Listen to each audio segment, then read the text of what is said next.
Welcome to the Startup Grind.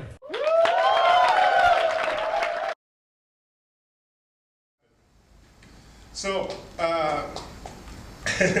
准备好了，我们马上开始。我要做一个创业魔方的欢迎，所以大家站起来，然后我们把 Fabrizio 欢迎，很大鼓掌啊！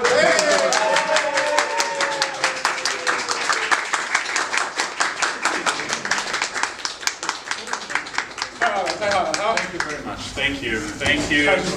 Wow, what an introduction. Thanks. Hi, Fabrizio. It's good to know you, and let's get started with today's fireside chat. And I would like to start with, maybe you can introduce yourself a bit, and then maybe you can share with us what brought you to China and how you got to work for Estee Lauder. Thank you very much, Jensen. Thank you again.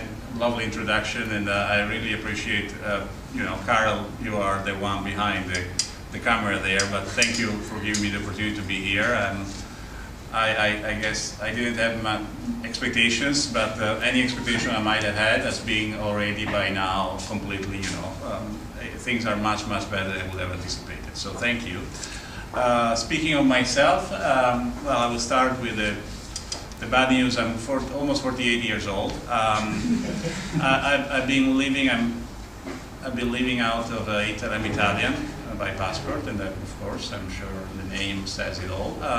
I've been living out of Italy for the last, I would say, 20 years almost. Okay, 15 to 20 years in and out. But I started my career. I'm a dropout. So guys, I know you're all studying hard, and you all studied a lot to get where you are. Well, I was very bad in school. I dropped out of the university after the first 6 months. I was trying to get an information technology degree back then, and this was 1985, 6, and I started to see that I could make money leveraging my previous computer science opportunities and abilities and skills. So I decided to drop out of university at the very beginning, and I have to say, to this moment, I regret that, because I've been very fortunate since, and very lucky actually to have opportunities in any case. But if there is something I would like to do going back, is to complete my my formal studies. So I know you all have done that, and and I have to say salute you for that, because I had it. Going back to my professional development, I started in computer science, information technology. I was a developer, and I was making a lot of money at the beginning, my first few years. It was still an area where people could really make a good, decent living back then. I was always being very passionate about and very curious about things in general, so I was very fortunate. My first company gave me the opportunity to develop that curiosity for people in business. I worked for a company called Electrolux. You might know the brand. It's about now they're being restructured a little bit, but they're still one of the number one, number two in appliances, white appliances, home products. So I was with them for almost 12 years in many different roles within information technology primarily, but then exposing more and more to the business side of things, and primarily supply chain and distribution and logistics. After that, I joined my first Italian company, in fact, which has been also my last, because since I left them, Luxottica Group. Some of you are wearing glasses, maybe, I hope, because they are still number one leader in the business in the world, that maybe you are wearing one of my former brands. Anyhow, I worked with Luxottica Group for about 10 years. Again, in different parts of the world, in the US, and then finally here in China since 2006. And then last year in June, I joined the Estee Lauder Companies, which takes me to where I am right now. I'm in charge of information technology for the Estee Lauder groups for Asia Pacific, which is about 13 markets that we have. We have about, in terms of number of consumers that we serve, we have about 30 million consumers that we serve on a yearly basis. And I hope you know, some of you, maybe more the female side of the audience than the male side, but you know, we are also in the fragrance business. We basically have 3 categories. I'm trying to offer you, we have skin, we have makeup, color, and then we have fragrances. And in these 3 categories, we have a number, a portfolio of brands. So we have almost 30 brands that are part of the Estee Lauder Companies. And I lead a group of about 120 people in Asia Pacific, Hong Kong and Singapore primarily. We have a decent group and decent sized group also in Shanghai. And that takes me to today. So basically that's, yeah, and I hope then that this gives you an idea about who I am. Okay, so it sounds like your career spans a different industries and many years. And can you share with us the deciding moment or some of the events or people that are very instrumental in shaping your career path? Well, again, I think that each of us, we define ourselves, and we have, if you look back at our experience, and I have to say, I look at all of you and I feel I'm a little bit probably the older in this room. But looking back, there is always one moment, one defining moment in everybody's career, development. And it's a lot about coincidence and fortune more than sometimes, methodology and maybe plans. Things happen sometimes, and we need to, to see the opportunity and to aim for it. I was very lucky. I had mentors at the beginning, people that I was looking up to, that actually helped me defining where I am at the moment. Of course, things start sometimes in the family. For me, it was like that. It started a lot with, what my parents taught me, and maybe some also of the challenges that we had in the family back then. And then it started with my first job and the first person that was my boss. And he helped me there a lot. Again, getting more curious and excited about people and learning and continuing to learn as I was developing. So I think there has been a few of these, not many, maybe 2 or 3 different people, if I look back, that have been very instrumental to where I am and what I've been doing.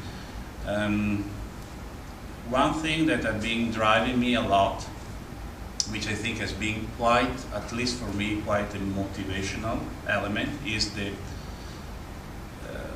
passion and the curiosity to do different things. Most of you guys are all about marketing, brands, and ideally sales and maybe finance. And I look around, maybe there are people here that maybe see information technology as something that is kind of, yeah, it's cool, but I use my smartphone and do things. There is a lot, and I don't want to market my job, but there is more in information technology these days than many of you might think. Of course, you see Facebook, you see those startups, and there is an element of technology, but people don't like that because of the technology, like that because of what comes out of it, right? Yeah. Well, news are that information technology is really an invisible enabler of many of the things that all of you right now are working on. And if there is one industry, well, I would encourage people to go back and look, particularly here in China. And even in this area where I understand there are universities, they're very strong in that, is information technology. So, looking back to your career history, what is the best and what is the worst decisions you ever made? And what are the learnings that you can share with us? The best decision to hang in, the worst decision to give up. The best decision to hang in, the worst decision to give up. It happened to me a few times that I had to give up, and I regret that. It happened for me a few times that I decided to hang in there, and it helped me a lot. I don't know if this resonates on you, but you know, we all go through the highs and the lows, and particularly when you have the lows, trust me, we all go through. It's just a matter of, you know, looking at yourself and finding something where you can hang into. Maybe it's yourself, maybe it's your friends, maybe it's your company or people that you trust. But it's, you know. Or your family. Or, yeah, absolutely. No, but those are the things that you need to have those moments to. So hang in there, something that you can go back and say, okay, I had an awful day, that's been the worst week ever. Everything seems to be going south, and you need something to hang in. And yeah, do that. And again, I know sometimes it looks like there is only darkness. There is no option, that you are stuck there. Well, there are options, but we just don't see them. And I'm not trying to give you wisdom. I'm telling you because I went through those dark moments, and it's you know, it's quite. Once you are out of those moments, you are a better person, and most likely you have found people around you that, you know, whether it was your partner, your spouse, your husband, your wife, your friend, your son, your father, but you found people that you can say, oh, yeah, these people help me. Thank you for sharing those personal insights about your career. And from now on, I start. I think the 6.2, David. The 6.2 is helping me. Yeah. Okay. Yeah, I would like to start talking about your current role in Estee Lauder. So, can you give us an introduction of the company Estee Lauder? Probably some of us here are not quite familiar with the company. Well, Estee Lauder Companies, I hope, maybe you don't know the Estee Lauder Companies as a conglomerate, but you might know some of the brands that make the company. We are from a category point of view, we are in the prestige business when it comes to cosmetics. We have, as I said, a portfolio of brands. We cover 3 categories: skin, makeup, and fragrances. We have a global presence. In Asia Pacific, we have about 13 affiliates. Most recently, I was talking to someone earlier, we opened an affiliate in Myanmar and in Cambodia. We are basically everywhere in Asia Pacific. In China, we are very well built as a company. We have, of course, the Estee Lauder brand, La Mer in the very, very high end, of course, Clinique, MAC for makeup, and then a number of fragrances also for, not just for female, for male, like Zegna or Tom Ford, and many others. I will not bother you with all this marketing stuff. But yes, we are a company, we have been in the business for the last maybe 55 years. It's a family company. The founder is Estee Lauder, actually, with their husband. Back in 1947, 48, they opened their first small shop within Macy's. Macy's, some of you, if you're American, you know Macy's is like, you know, when it comes to retail, is, you know, Macy's Parade. Not everybody knows about it. So they opened their first small counter. They were selling cosmetics. They started with one corner at Macy's, and like all those startups, they went from here to all over the place, and they did fantastic. And it's a company that still has a lot of that sense of the family, and a lot of very strong values when it comes to, you know, also, you know, giving back. We proud ourselves to have something that is called breast cancer awareness.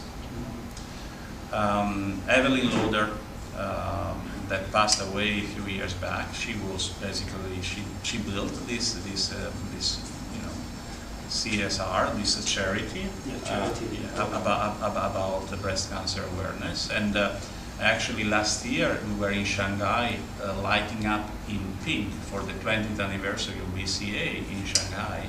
We had the Pearl Tower that some of you know in Shanghai. It was all nicely in pink to celebrate our 20th anniversary of this breast cancer awareness that we have. I am responsible for information technology. We are, as I said, an organization of about 120 people. From an IT point of view, our company is structured in 3 different regions. So we have Asia Pacific, we have EMEA, including India. We have the Americas, North and South America. And then we have something that we call travel retail. You know, travel retail is a channel on its own. You know, most of you, I'm sure everybody's traveling here, or you have been traveling, or you're going to travel maybe even in a few days. So as you travel through normally stations or airports, primarily airports, and you have duty frees. So travel retail is the part of business which is focused on the traveling consumers. Okay.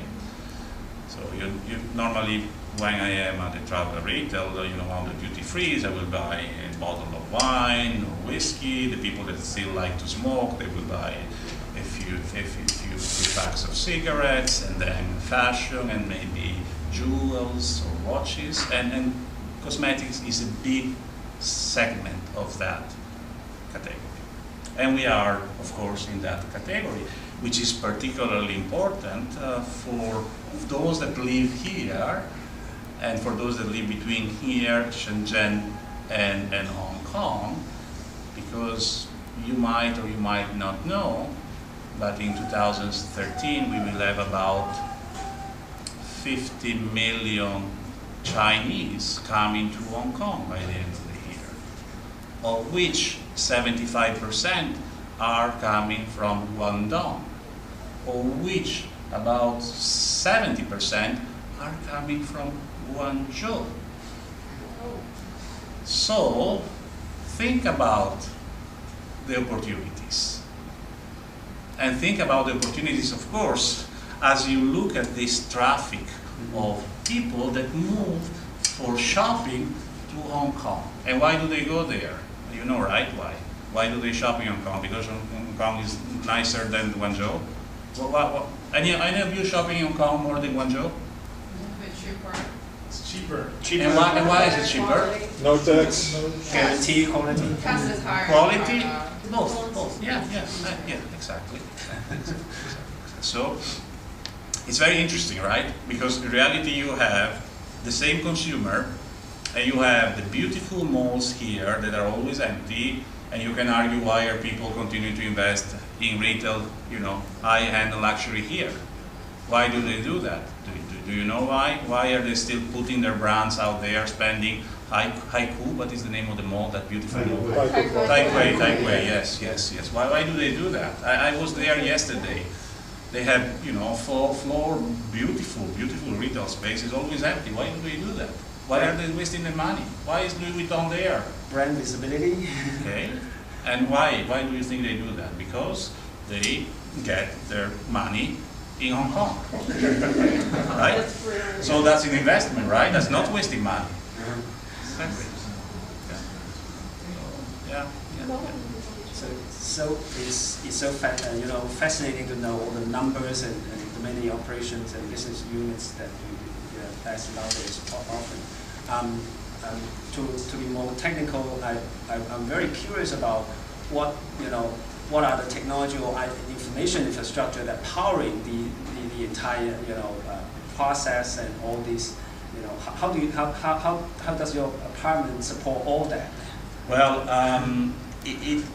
we support a different way depending the brand, and it's an answer that of course doesn't give you all the kind of clarity you might expect it, but just to give an example, again, trying to look at the shopping experience. If you happen to go to a Mac store, you will see it's all about how we interact with the consumer. We don't do technology. Mac is really simple. It's paper and pencil. Okay. We call it paper and pencil because you have Mac experiences, your makeup artist.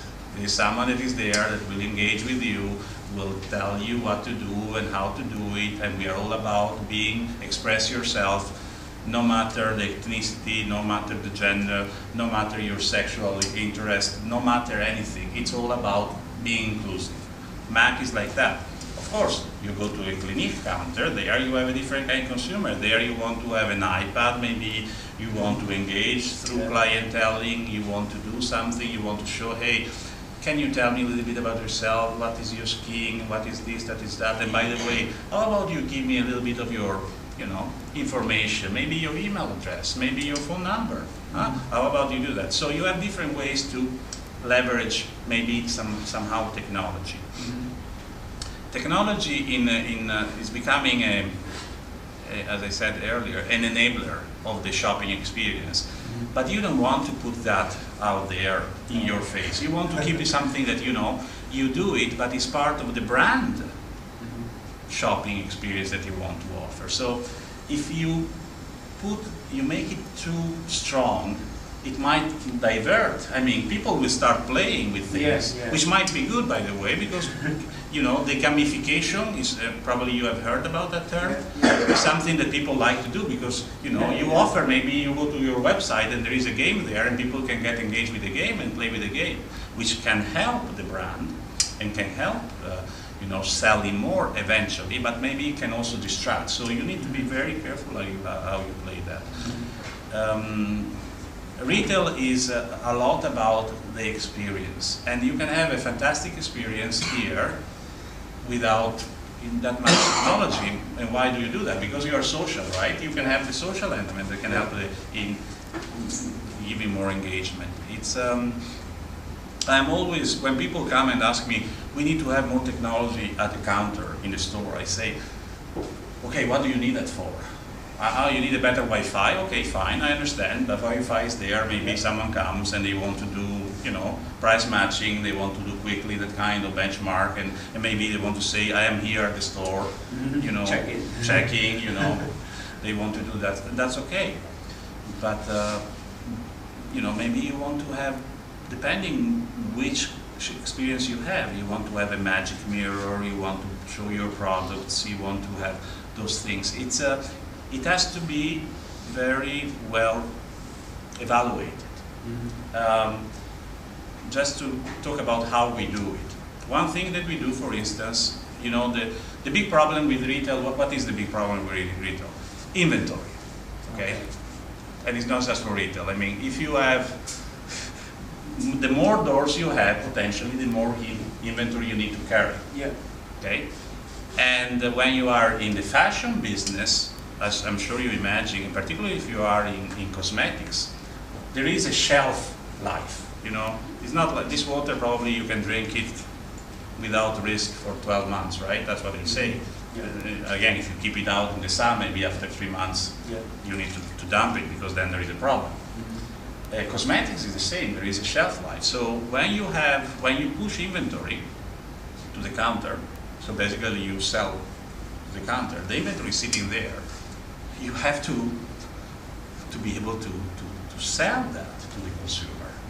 So if you are not careful, you have impacts, because the inventory becomes obsolescent and you need to get rid of your inventory.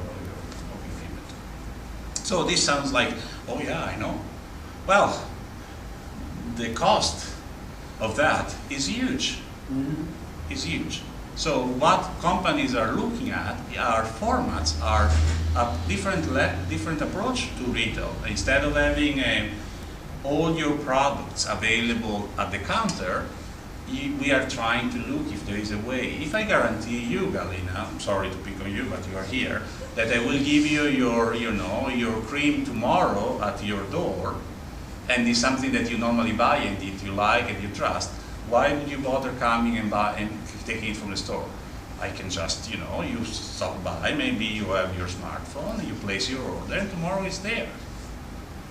If we can do that consistently, and not just in Guangzhou, but maybe in tier 2 city or remote places, and we can guarantee the service and the quality, because it's our product, it's not something coming from the gray market, Taobao kind of thing, that you never know where it's coming from.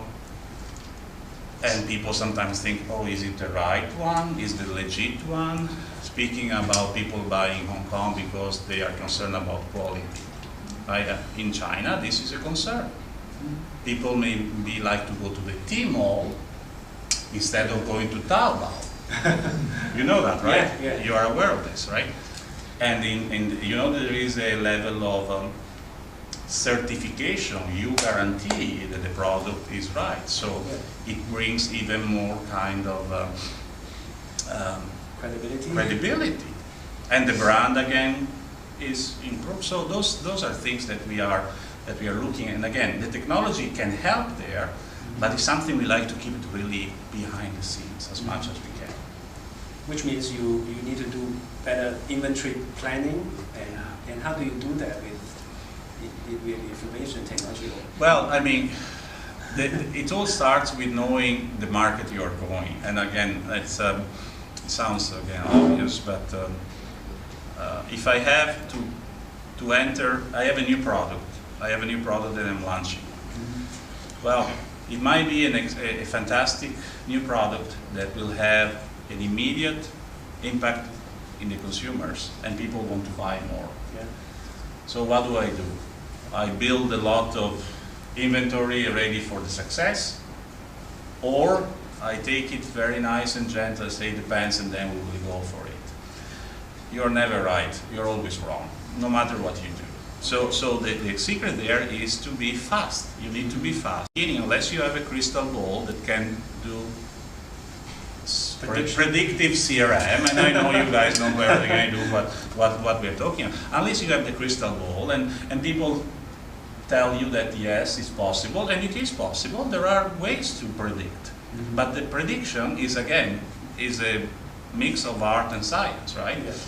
You might be wrong, and when you're wrong, and you paint something in blue instead of painting, or in green instead of painting in blue, and you're stuck with your beautiful SKU, but the green works and the blue doesn't, and you are in fashion, and then what happens?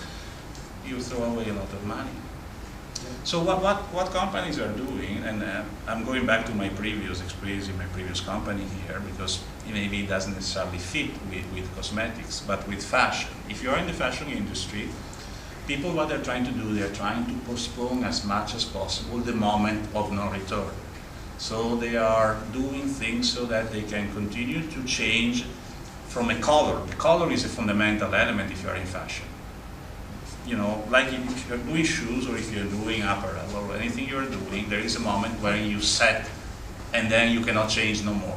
When you're set with the color, I don't think there is technology to go back and change color. Some companies are beginning to look into that, but it's becoming very difficult. So what they do, they try to defer as much as possible, and then finally they say, okay, now we make it customized. The customization happens at the very end. So this is a way to postpone and to be as close as possible at the moment of delivering to the consumer. This is a way to, but there is always a problem. There are a lot of systems in the market that can help you, the forecast, demand planning. I mean, you know, technology, there are many companies that do that. But have the mixed results.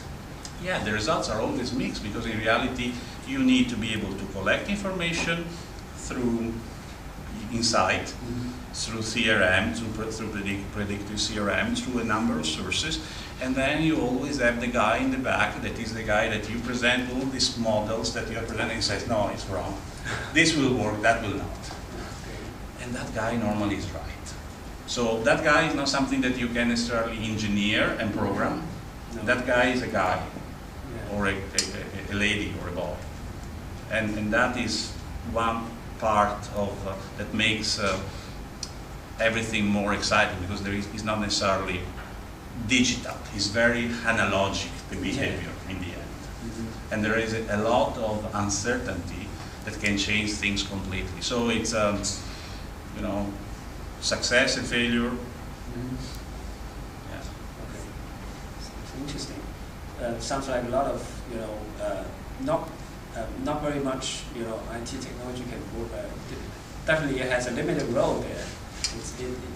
You tell, you know, the story or the experience you share with me tells me that, you know, it takes a lot more, you know, something that is more than technology to handle the entire efficiency problem of the The complexity of technology is something that we have to keep away from the real resolution of the problems. There are, I mean, technology can help, but it helps to a point. The part where you need and IT people need to start really moving towards is becoming more part of the business. Of the business, yes. The business, okay. So that helps a lot. You find there's a lot of, we call it commoditization. It's becoming very commoditized.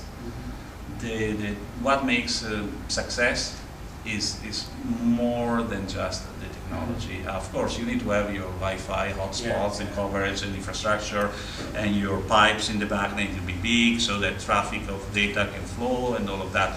But this is becoming something that companies take for granted. It's not always the case. So in other words, in new markets, it is a problem, because sometimes the growth, you can develop new markets and presence. If you have a very ambitious plan to develop presence in, even here in China is a great example, because in China you have the Myanmar and you have the Singapore in one single country. You have Hong Kong and you have Cambodia. They are all in one country. So how do you, one thing is if I want to expand my network of stores in Shanghai or even in Guangzhou. One thing if I want to go to some remote Western 2 million people city, remote but big, and where potentially you could have a penetration. So of course you don't want to go there with brick and mortar. You want to go there with an omni-channel strategy. You want to be able to serve without having too much capital or investment done. And fixed cost. Exactly, and that is where the good format that can put business to consumer and the regular kind of, traditional distribution channel can work a lot. Yeah. So it seems like you the entire corporation is is running after all this understanding, I'm very curious about the kind of categories that of the IT product you're still relying on. For example, email system, or can you give us the top 3 categories of those product? BlackBerry is going down. That you're using. BlackBerry is going down. Okay. We of course rely.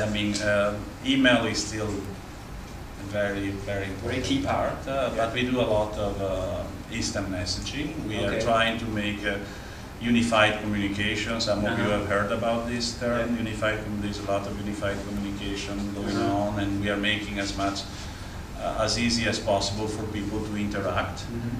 So Link or other, there are many tools that we can look into. But the reality is, people are spending more and more time on the move. People still need to be connected, and so the technology has to help connectivity without becoming something that is heavy even to carry. So we are beginning slowly, but definitely we are beginning to look into bring your own. There are rules that still we need to follow. Unfortunately, the security is a big problem still, and as much as we would like to give everybody the freedom to bring your Android or any kind of device you would like, maybe we cannot do that. Then we have also a problem with different markets, in different geographies. There are things that you can do in certain places and you cannot do in others. When it comes to consumer information, for instance, there is a matter of personally identifiable information, PII. You probably heard about PII. PII, when it comes to CRM, there are things that we are supposed, there's a matter of privacy. So it becomes very important. How do I deal with the consumer information? And I need to guarantee, in some countries, you cannot physically have the repository, the database outside of the countries. Okay. So again, it becomes an obstacle, because imagine in this globalized world where everybody is an individual and you would like to be able to track this person across borders, across channels, across everything, okay? Yet again, you need to know that if you happen to be in Korea, for instance, or you happen to be in Malaysia, now is coming along, and there are more and more becoming something that many countries are getting more and more aware and concerned, you are forced to keep that information within the country, physically. So you need to have the server, just to be technical, the place where you keep the data in the country. Okay. Which makes more difficult the ability to see across. Because consumers move, and you want to be able to have a single consumer view. That's what we call it. A single way to see the consumer, whether you're going online, you're going on a social network, you're going at the store, you are wherever you are. So it becomes difficult to do that. Very complex. And considering the branches, the number of branches you have across. People like to see everything global, but in reality, we are becoming more and more local, which is another very interesting, particularly, I'm looking at this place, this is an example, this is really local, right? You are doing your stuff, you are vertically integrated, which is great. Ideally, you are able to manage your costs because you are sourcing your product and you're building and you're finally getting the consumer. It's fantastic. Still, yet you are global, you are local. But you would like to have a little bit more of exposure, so maybe you're looking at someone that can offer you that kind of exposure. This is becoming the way, and big companies, we are all struggling a little bit with being able to be locally relevant while being able to have economies of scales and control costs. Again, it sounds like, yeah, for sure. But so who is able to win this? The small companies are normally in a better shape, which brings back to me to you, because when it comes, evolution, right? You remember, I'm sure better than me, when the dinosaurs were there. They were big, fat, strong, powerful, but they were very weak, and eventually they died, all of them. I don't know how exactly people say something, different things happen, but we know that they're not here no more, right? So smaller forms of, organization manage to survive and get across. I always talk about the Renaissance. In the Renaissance, for those of you that know Renaissance, and I'm very proud of that because that's part of my Italian legacy. Renaissance was about small kingdoms, small towns. They were able to be very successful. The Medici family and all of that, Leonardo da Vinci, Galileo Galilei, Michelangelo, you can name many, many, many. And it was about incubators. Technically, those were incubators because you had illuminated people that had the money, which brings us to, I guess, I'm coming up with this thing like, on the fly, but yeah, it's really, that's the concept, You have people that have the courage and the agility to do it. Imagine if you have to go through a decision process where you need to have 10 people that have to sign. Well, by the time you are done with that, the idea is, oh God. That's why where small organization can be so much more competitive sometimes. Does that mean that Estee Lauder is moving towards a way to more? We are like many. We are like all the. I mean, we are not really the biggest, so we are in a better position than other competitors in our. But in our segment, we are probably the biggest, and we understand that there is a threat, and it's it's naturally there. You have local brands that are becoming very strong. And how can they do that? Because the innovation or the way they come up with new products is faster, and they are closer to the consumer. They understand better than others. So they can do things, and they, you know, we are big, so people can see when we move. It's like really, if you have a dinosaur moving around in the rainforest, and you have this small animal that is there, I can feel when the dinosaur is coming. So I know exactly where he's going, and if he's sleeping, or she's sleeping, or she's eating, or she's doing something else. We know exactly. So that is the key. You know the competition, and you can anticipate, you can predict, you can do things. So that's pretty cool. As long as you're small, you can do that.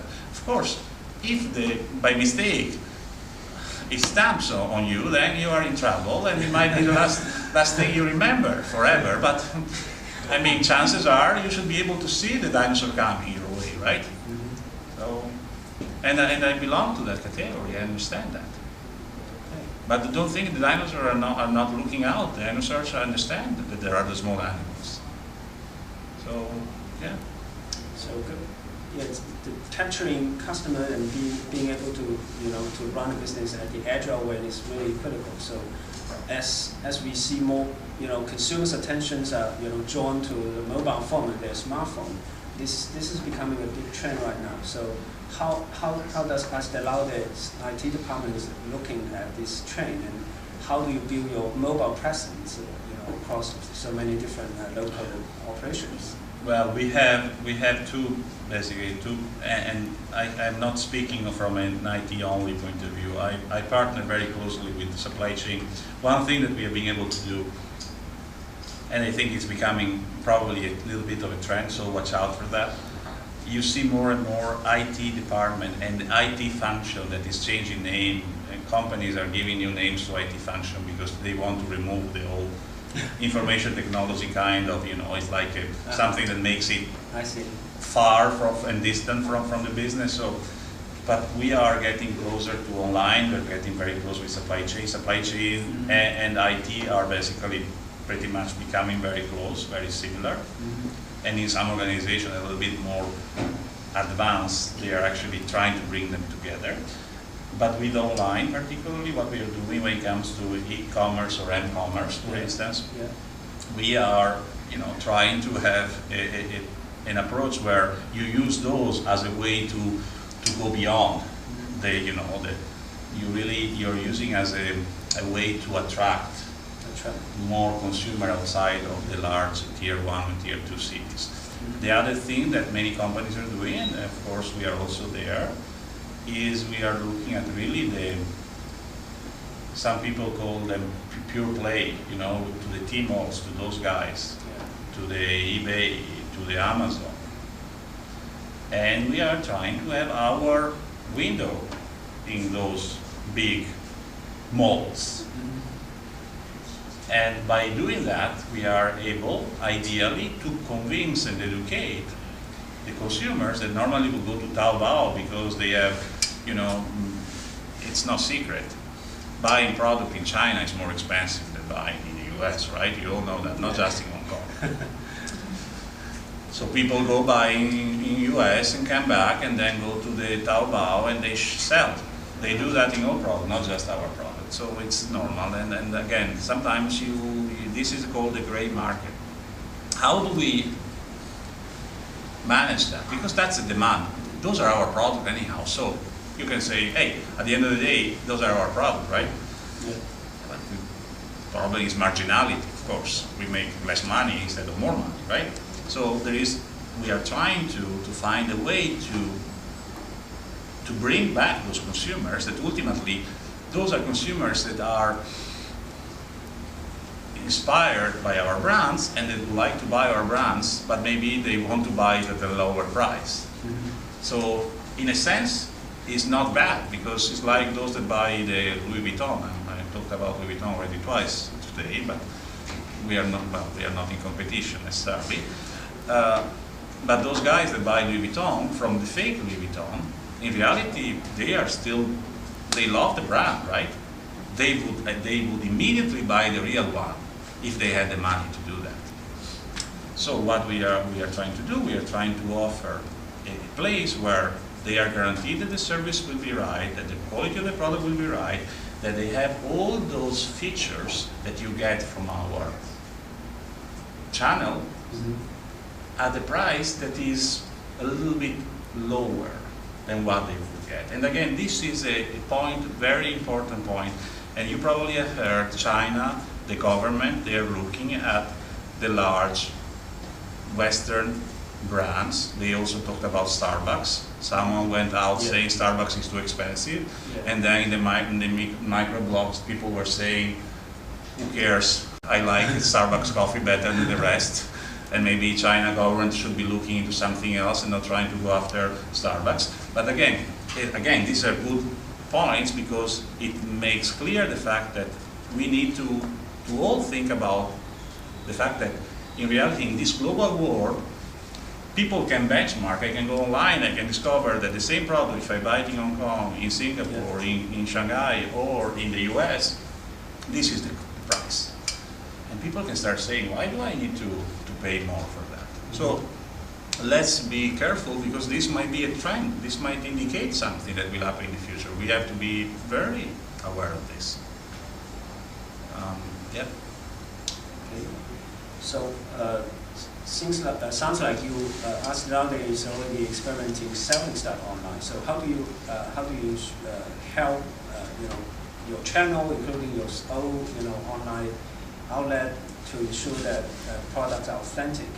What are the technical ways that you convey this message? There are specific seals or specific tools that you use when you are connected to those, you know that the product you're buying has that kind. So, and then particularly if you go to the official channel, which is the Tmall and not Taobao, Tmall on their own, they want to differentiate from Taobao, so they are making sure that basically by entering Tmall, we have forced Alibaba to go after those gray ones. Okay. So basically, you go in and you have. That's what dinosaurs do. We are big, so we say, hey, we are coming in, we are guaranteeing you this kind of business, you make sure you kick them out. This is like when you go to a mall and you have the big department store going to the big mall, and the landlord says, you are the small coffee, no offense, Debbie, you are the small bar here, I kick you out. I have the guy will give me this kind of traffic, and unfortunately this is what companies do. So again, think about this as you look at your plan, because you want to stay away from the dinosaurs. And maybe this I should tell you, but I did these big companies, because we are far from being dinosaurs. We are very fast. You should sort of stay away from those companies so that you can find your area where you can grow. So that's why there is this kind of situation right now happening. Yeah. Interesting. So. Talking about the trend to the mobile technologies, in what areas Estee Lauder is looking for innovative technology to enhance your brand's reach in this increasingly mobile and virtualized consumer space? We are. I will not talk about which brand, but we are offering diagnostic tools, which is a little bit too medical, if in a sense, but in reality a way for you to go and do your assessment of your skin. And basically you ultimately come out with the indication about the kind of cream that fits you.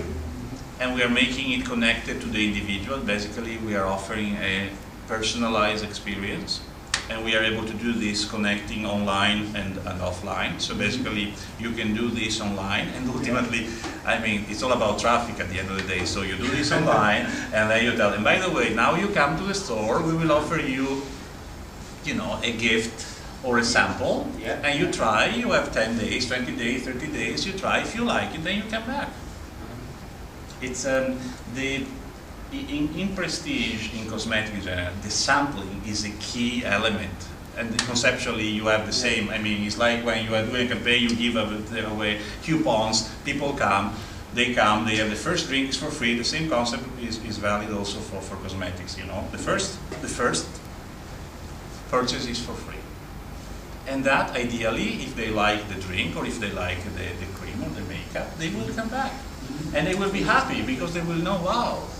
So this is not anything new. I mean, we are being, probably your grandpa is not your parent because they are, I'm sure, too young, but your grandparents, they were doing the same thing when they were trying to do the same, you know, they were giving, my dad was giving free apples. Yeah. Try it. If you like it, if you like it, come back. They will be here, right? The same concept. Okay, Still valid. And yeah, so I did a little bit of research before this event. I searched Estee Lauder brand on WeChat merchant account. I found it. And so how is Estee Lauder using WeChat right now? I think you know more than I do. I know that we are on WeChat. And that again, I have no problem to admit my ignorance. But yes, in China, our affiliate, our affiliate here, affiliate is the company that is running Estee Lauder Companies in China, which by the way is out of Shanghai. Yeah. They are very, very close to what's happening in the social space. And WeChat is obviously a place where we are looking with a lot of interest. The question is, I'm not sure how we are doing WeChat, but one thing that we are trying to do in general when we talk about these social spaces where people talk, where people talk, whatever they are blogs, they are whatever, you need to be able to listen, and sometimes you need to be able to engage. So it's about, you know, being there and having this ability to sometimes feel what's happening. It's a way to, you know, feel, for the consumer to feel very close to the brand itself. So it sounds like the primary purpose of your WeChat strategy is still, you know, the experience building instead of the merchant, the purchasing processing. What we are doing, again, I'm not saying anything that I hope is not surprising to anybody. It shouldn't be. Is we are looking at how people chat online by geography, in which part of China. So we understand if there is a particular. Because it's about distribution, right? I need to know if there's an opportunity to go in that specific area, So how do I do that? First of all, I need to see if there is interest. We do this kind of analysis. And again, it's like, you know, you put your pings, you say, I have particular interest here, here, and here. And guess what? Do I have any door here? No, I have none. I have all there. Interesting. Why do I have all the doors here and none there? So what do we do about that? Those are the things where technology can help. Because then when it comes to your, you know, retail strategy and distribution strategy. So which means that you're using WeChat's merchant account to collect customer analytics to support your decision on your. That's what you are saying, yes. The local in stores. Of course. And because my team is also pretty close to WeChat team, and they're already experimenting with purchase. WeChat people can already pay for commodities on WeChat. So what's your plan on using this payment system? We are right now. We are working with Alipay. Alipay, yes. We are working with Alipay. That's all I can say. Okay. I was prepared for this question, and I will give you very short answers. Okay, you tell us what you can tell. No, yeah, of course. So, so we've been going through the many virtual and in-store experiences. How do you project that the mobile technology is going to change the way that Estee Lauder is approaching the market and also the distribution channel down the road in 5 or 10 years? Given your understanding. Okay, you want me to do prediction? I can predict that this place in 5 years people will be selling cosmetics and fashion in a place like this while having a nice, microbrew. Why not? Why not? Why not? And people will be enjoying the social experience and finally be social again. And they will come to something that is not anymore a point of sale, but point of socialization. This is I came up with this 2 years ago at the Gartner conference. So, if anybody is using point of socialization, I should be getting the credit. No, I'm joking, but not really. But my prediction is really that we are getting more and more, and you begin to see those stores that are actually, you know, a mixed over restaurant, a shopping mall, a market, and a place where people just go and mingle. You know, Starbucks started many years ago, and they are still very successful with that. But I think that there is more opportunity there. You just imagine, I mean, offering a place where people can actually take advantage of the opportunity, you know, impulse. And if you have something that you can then quickly use the impulse, and you have a smartphone or something, and imagine you can just then click and say, okay, I pay, and then it comes to my door. Yeah. Or even better, in 1 hour it will come here while I'm having my pizza afterwards. Why not? Because it's a Why present not? from Estee Lauder, you know, and to It's Estee. I think it's in general. I mean, you will see more and more experience kind of shopping happening, and there are particular categories that go well together. Some categories, of course, not all categories can be mixed in the same environment, in the same physical space, but some categories go very well together. How retailers will be able, the people that actually own the space, will be able to put those things together, that's the key question. And how then can we mix that with the online, the social part, and you know, and that will be also fascinating. Probably they need new Taobao kind of stuff, but it's built on something more. Taobao. A new kind of Taobao, you know, well, to enable that online to offline. You know, you have the online people that are building their brick and mortars. Maybe one day Tmall will be built. I mean, if there is one company can do that, Tmall can build a physical space, not just a. Oh, they're already doing that. They're already doing that. Yeah, it's called 菜鸟网. Yeah, that's the, you know, it's called coming. You know, doing the full circle. Yeah. Interesting sharing. So thank you, Fabrizio, for your sharing. And now this is my question. We start taking questions from our staff riders from the audience. I have a question. Your name is Michael. Michael. Hi, Michael. It's regarding the Estee Lauder's loyalty program. Yes. What's the status? Because I don't see much activity. You collect a lot of information, but there's not much Okay. things to do. Okay. This is, I don't know if how but this is a very, very, very important question. We do not have a common strategy. In some of our countries that we serve, there is no loyalty program. The value of loyalty program is being questioned. What is the, you know, my VIP card, my loyalty program? Some companies, in some countries there is no loyalty program at all. In some countries we are having a loyalty program, and for some brands and not for others. So there is not a consistent approach.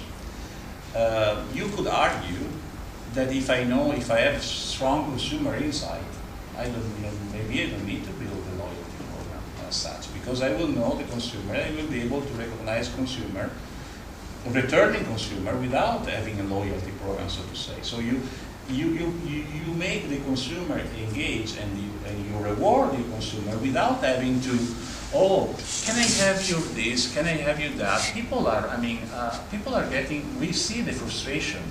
We are beginning to see frustration in people, and unfortunately because of sometimes the technology complexity, you go to one door, you put your, you give your information, and then you travel, you go to a different door, maybe they ask you the same information again, and then people say, why do I need to give you? And maybe some people don't even want to give information about it.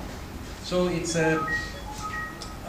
we are still trying to really understand if we have to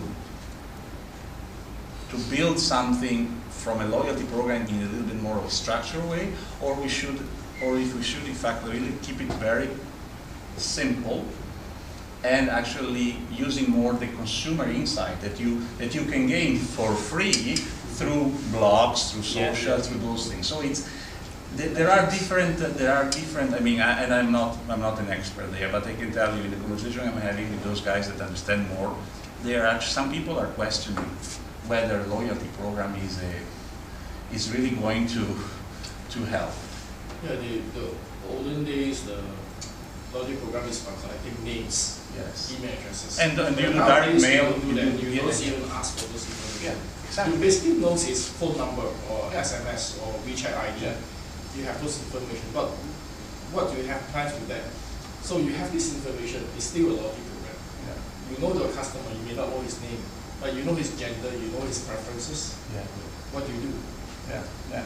No, what you do and how do you measure? The question is, and this is unfortunately when you are in the corporate world, people ask you in return on whatever you're doing. So Yeah. some people, and I know they are asking you, I'm sure, people come to me and say, okay, I'm investing so many dollars on this kind of initiative. What is going to be, I'm doing a campaign, I'm spending direct mail, I'm doing this and that and that. Show me the return. Show me the return. Unfortunately, people still ask this very stupid question. They want to know how much money I'm going to make out of something. And when they ask about the return on a campaign, direct mail or any kind of campaign that you do, email or whatever, or phone calls, anything, they want to have their return. And sometimes it becomes really, okay, how do I measure that? How do I measure? Sometimes you have a direct or an indirect way to measure that, and it becomes all very difficult. So this is to say, Michael, that we have in China, particularly, we're doing something about that. Is it the way we want it? I don't think so. Do we want in the long term to continue to have something that can help us driving more sales? And something that will recognize and reward those, loyal customers? Of course we want. Is it going to be the way we are doing today? I don't think so. I don't think so. And one thing, for instance, as I said, there is this I mentioned earlier, actually, single consumer view. That's fundamental. Yeah. That is fundamental. And single consumer view means that I track you, Michael, when you go to my Tmall. You go to the e-commerce site for Lauder brand or for Mac or whatever, and then when you come to our counter at Friendship Store or you go to, I don't know, another of our freestanding stores, we want to be able to track you all in all those places. And that is, that is where you have, you really have a good overall, very holistic vision. In my mind, most companies, they look at conversions as how much return I get in terms of monetary value. I'm just hoping that I have more insights into other companies looking at other things. What kind of conversions they're looking for. I think that is probably one of the ratios that are the easiest to measure. I mean, how much money you generate out of a returning customer. But the question sometimes is that people maybe do not shop directly when they go back, but maybe they go back home, they write something, they affect with their comments others. We are I was telling Carol earlier, what I'm talking now, maybe people will just do a tweet and say something, and maybe in 2 hours or tomorrow my boss will come and say, what were you talking about in Guangzhou yesterday? Which kind of statement did you make? I said, no, I was there, I had a beer, and I was talking with people. and that is the thing. It might have an impact that you cannot necessarily measure. So I am just very cautious in terms of being able to have a very deterministic way to evaluate this.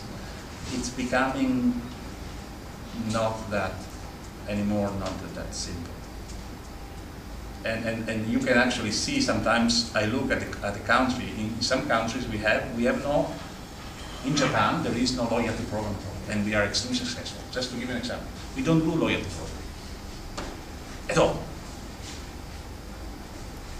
And Japanese consumers are, I would say, quite, they should be quite advanced, right? We do no loyalty at all. People come back because they like our product, they trust our product. Mm-hmm. They would never shop anywhere else. Do we have a CRM about them? Absolutely, we know everything, but we have no loyalty. We do campaign, but we have no loyalty. We bring them back, but we don't recognize them. Bring them back. Okay, Karina? I have a couple of questions, so it's okay. So first of all, I wanted to ask you about, so you mentioned that we should study IT, and what do you mean exactly by that? Is it coding? What kind of field do you mean? I think we should, people should look at IT not necessarily, technologies, people that love technology, they continue to be, basically, if you want to be an IT scientist, you continue to do operating system, you continue to do that area. But if you like the concept of IT as something that can help making the world move and the business grow, then you have so much more that you can offer, because the position that we have is so privileged. We basically follow, I have unfortunately or fortunately the opportunity to be exposed to all the full end-to-end thing, whether it is from concept to market, from budget to report, from order to delivery and cash. I see it all. If you are in IT, that's basically what you do. You have end-to-end. You know more about the strategy of a company than any other function, for sure. You know a lot. You need to know a lot about the product. You need to know a lot about the brands. You need to know a lot about the manufacturing process. And basically, it's one of those functions that I don't think there is any function that is so well connected with all the different, parts that make an organization, a business organization. So I think it's pretty exciting for anybody, and I know it's not maybe as sexy as marketing these days, but it is just as valuable. So, in the academic world, are university building programs that can really give that? I don't think so. I'm not, again, I am a dropout, but I'm learning a lot. I'm very close. I have friends that went through university that did, the PhD, master and everything, and so I know what's happening in academia. Is there a program that does that in that way? So maybe not, but who cares? You can learn, we can learn. So another question I had is, you mentioned that you were in a dark place, or many times you were in a dark place. So how did you get out of it? I just by looking, not just taking the fact that I was stuck as something that there was no way out. There is always a way out. What I said, exactly what I said. Professionally, sometimes you feel that you are overwhelmed, that maybe the environment, and you start, there is a blame game, and of course you start blaming others, then you eventually blame yourself, which brings you even more deeply into that. But there are ways to get out, and again, you need to rely a lot on yourself, you need to rely on people that you trust, and you need to stop thinking, I think at least it worked for me, that there is no option. There are options. There are many options. It's not just in or out. Really there are. I know it is impossible. When you are there, it's difficult to see that there are alternatives. But there are many alternatives. It's just that we are too busy and too frustrated and too disappointed and too emotionally involved to see that there are other options. So it worked for me. I was fortunate because in my career, this is my third company. In 27 years, well, 28 years, I was 20 when I dropped university, so almost 28 years of professional career. I'm very lucky to work only for 3 companies. So, and I think I'm pretty engaged also now, after 28 years. But I had my moments. And,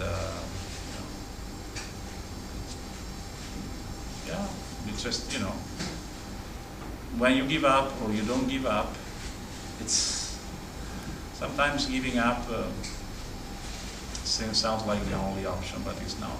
So, particularly at the beginning, the moments of disappointment and the, questioning, did I do the right thing? Of course you did. I have so much respect. I mean, I look at you and I wish, and you know, Karen knows we talked about this a few times. I mean, I have so much respect for all of you that have the courage, the resilience, and really the, you know, the will to try and do something on your own. I mean, for me, it has been easy ride, essentially, because I was really lucky. I found companies that helped me growing, you know. But for you guys, I mean, and girls, you are putting yourself in this, and I have a lot of respect and a little bit of jealousy, to be honest with you, because I mean, I didn't have those guts.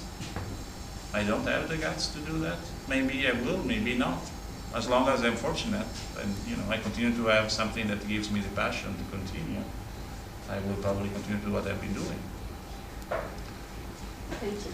Fabrizio, you know, like to bridge, let's say, the distance between the startup world and the corporate world, you know, where do you see, you know, opportunities for startups not to be, you know, smashed by corporates, like the dinosaurs, or the dinosaurs, but riding the tail, yeah. You know, and how corporates in areas where they lack speed and flexibility, you know, to team up with startups to, let's say, create you know, to pick the strength of both type of initiatives.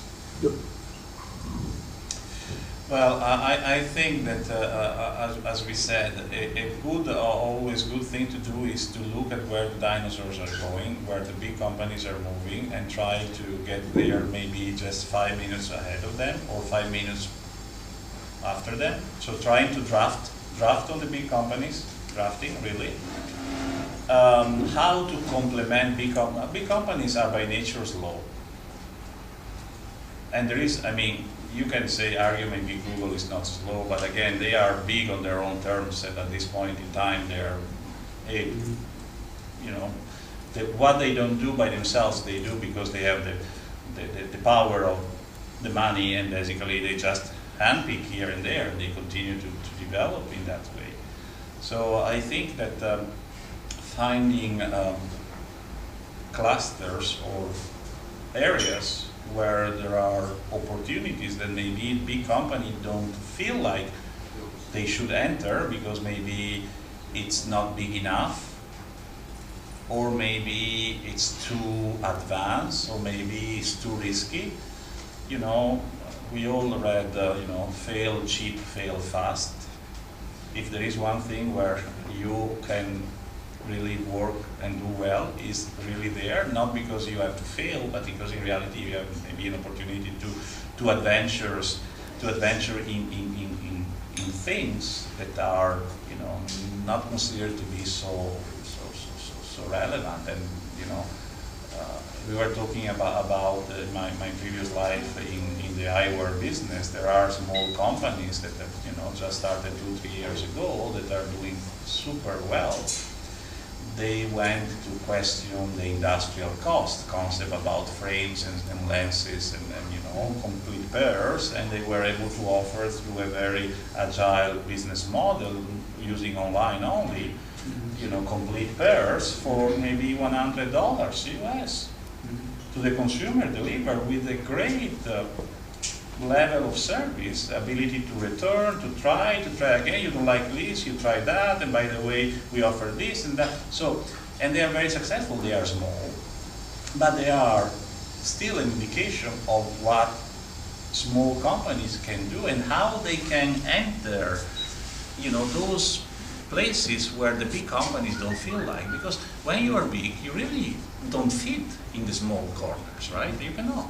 The only way you can fit is by taking down walls.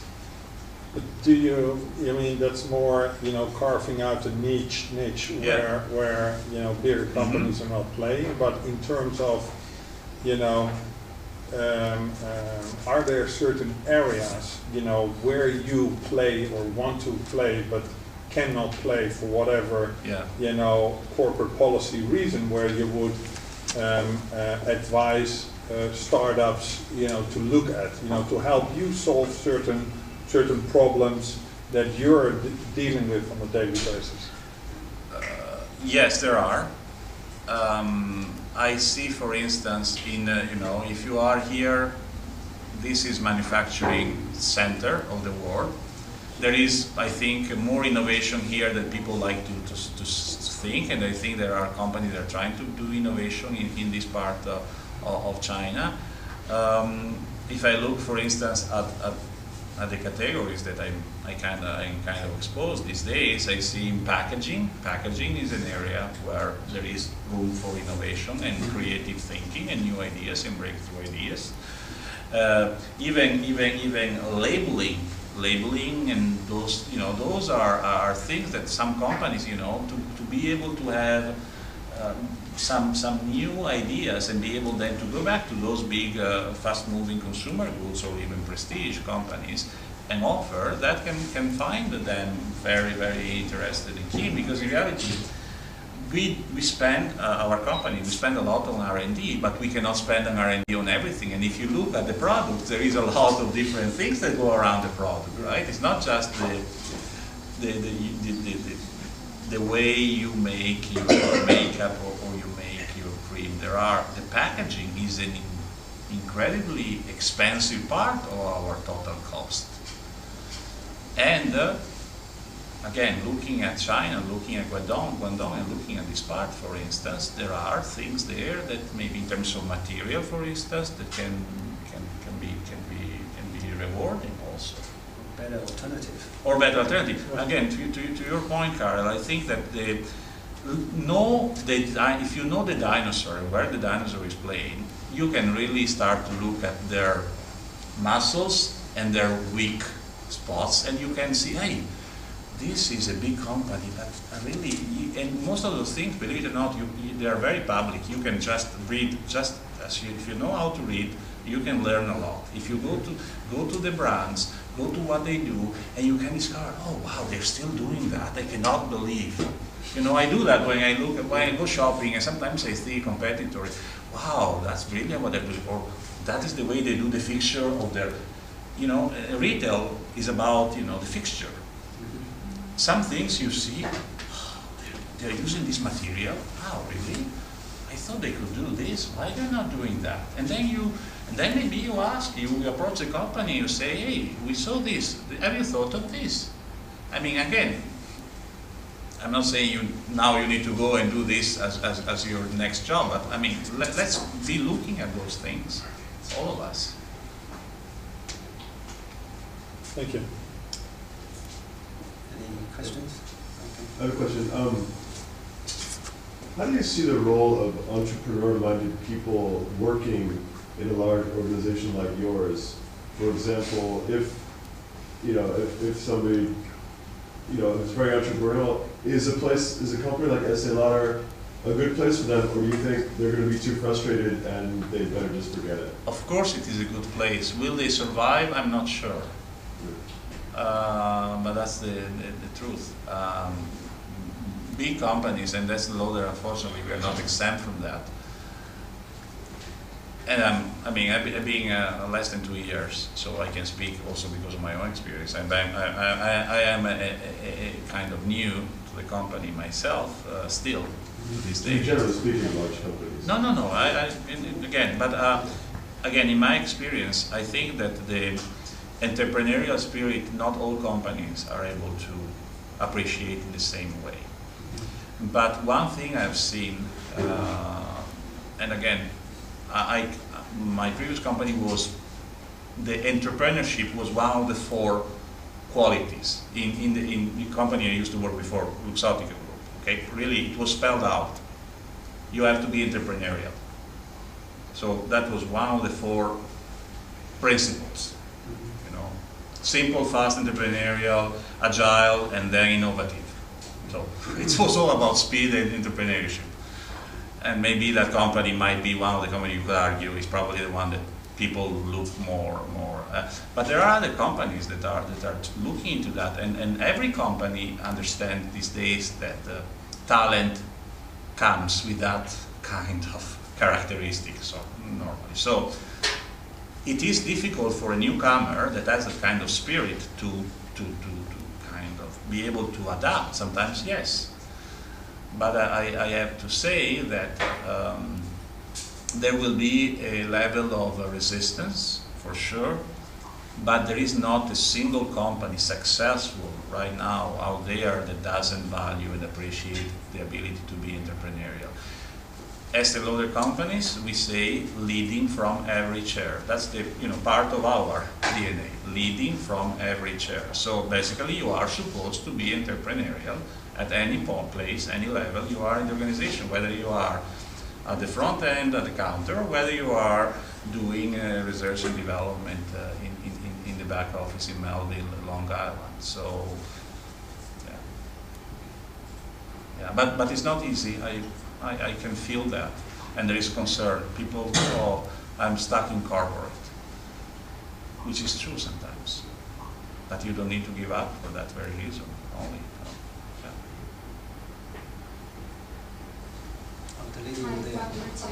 I serve as a legal counsel for a domestic FMCG company. I see that some distributors to pursue more profit, they might sell goods cross-border with a lower price. In China, we call it 串货. So our business people will sign a supplementary agreement with that or make some commercial policies. If they breach that, they should reimburse us. But my concern is if our market portfolio is big enough, it will have a risk to break the antitrust law. So I wonder, have you taken some measures to prevent this phenomenon technically? Well, technically, there is so much you can do because the gray market, basically, those companies are able to funnel product within, and they take advantage of this, transfer price or exchange rate differential, whatever you want to call it. As long as the product is legit, there is not that much that we can do. For instance, there is a company called strawberrynet.net.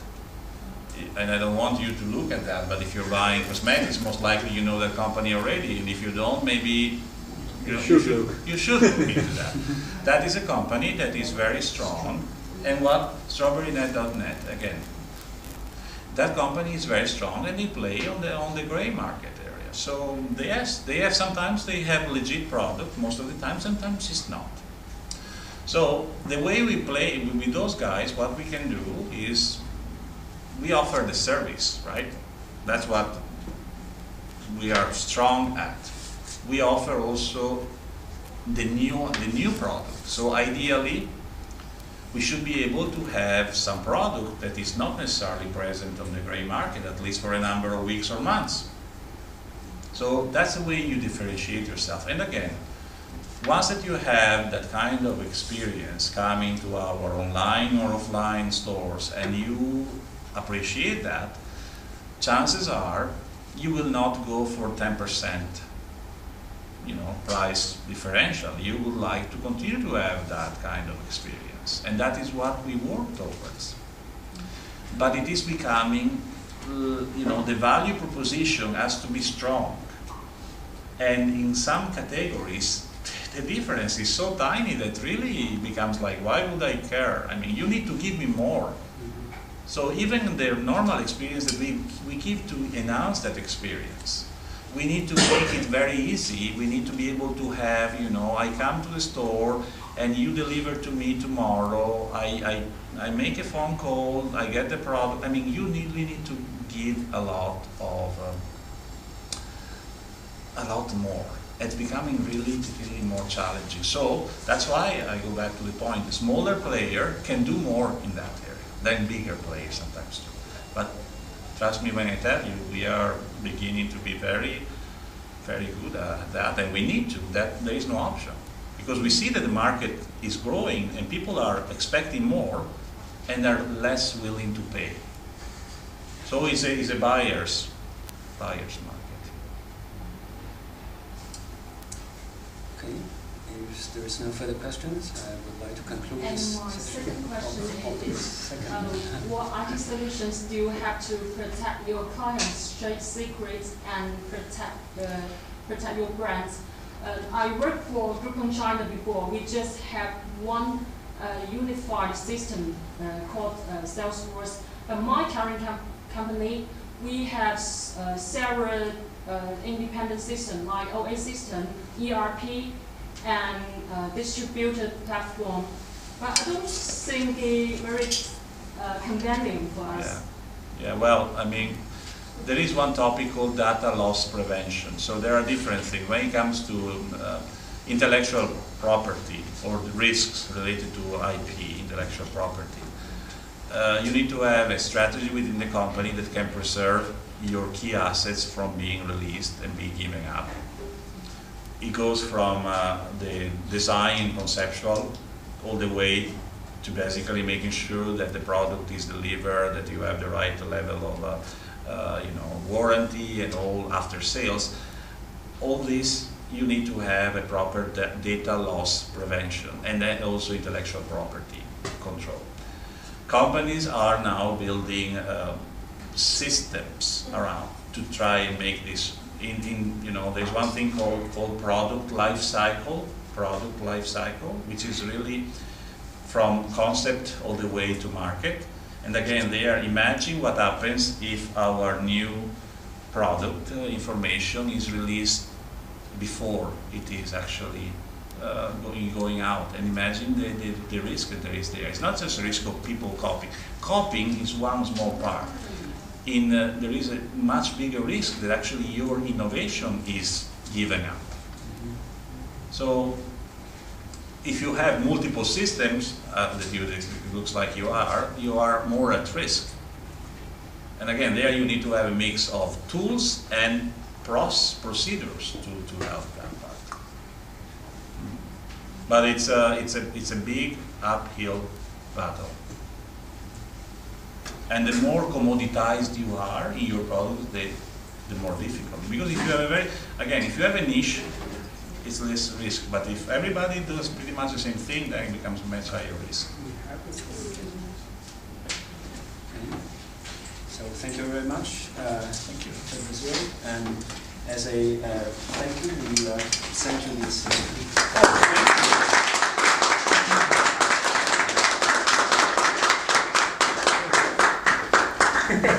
Oh, grazie. Vino toscano, grazie. Italian wine. Thank you very much. Thank you.